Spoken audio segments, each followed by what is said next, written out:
அதாவது ஒரு பொண்ணு வந்து பயங்கர ஒரு டிப்ரெஷன்லேருந்து இருக்கா, அவளுக்கு வந்து ஒரு மோட்டிவேஷன் சாங் தரணும். லைஃப்ல வந்து புரட்டி போட்ட பாஸ்ட் இருக்கு, அதுலேருந்து ஒரு ஒரு மோட்டிவேஷன் தர மாதிரி ஒரு சாங்னா சத்தம் போடாதே படத்துலேருந்து வந்து நா. முத்துக்குமார் சாரோட வரிகளில் வந்து எதை நீ தொலைத்தாலும் மனதை தொலைக்காதே அடங்காமலே அலை பாய்வதே. அந்த பாட்டுல உள்ள லிரிக்ஸும் சரி விஷுவல்ஸும் சரி பயங்கரமா இருக்கும். அதுல ஒரு லைன் இருக்கு பாரு, எதன்னு வேணா நீ வாழ்க்கையில தொலைச்சிட ஆனா மனசை தொலைச்சிடாத அப்படிங்கறது வந்து ஹோப்புக்கான ஒரே லைன்ல வந்து அந்த சொன்ன பாடல்லாம் அது.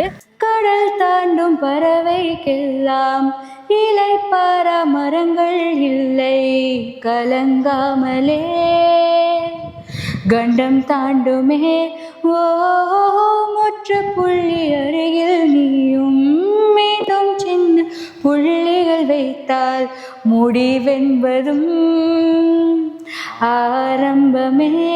அதுல இந்த லைன் பாத்தியா, அதாவது சின்ன புள்ளி பக்கத்துல ஒரு முற்றுப்புள்ளி நீங்க வைக்க ஒரு ஃபுல் ஸ்டாப் வைக்கிறீங்கன்னா அந்த ஃபுல் ஸ்டாப் பக்கத்துல ஒரு கமா போட்டீங்கன்னா அது அந்த விஷயம் வந்து தொடரும் அப்படின்னு. மலை கிடையாது வலியில்லாமல் மனம் கிடையாது வருந்தாதே வா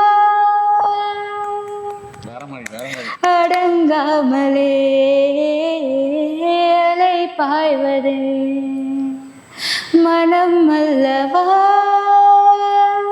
சம்மர்ல அதே மாதிரி மலையில வந்து எவ்வளோ அந்த கர்வ்ஸ் வளைவு இதெல்லாம் இருக்கும், அதேதான் மனசும் லைஃப்லயும் ஸோ ஏறி இறங்குற மாதிரி அதெல்லாம் இருக்கும். வளைவு இல்லாமல் அது மாதிரி வலிக்காம உங்க வாழ்க்கையும் கிடையாது.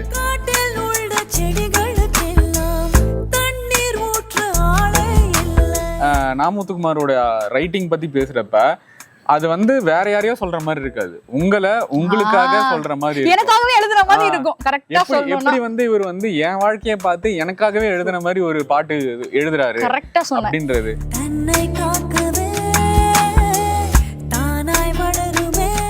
ஸோ அவரோட பாடல்கள்ல முக்காவாசி நிறைய மீட்டரே அந்த மாதிரி தான் இருக்கும். ஜென் தத்துவங்களை நிறைய சொல்லுவார்.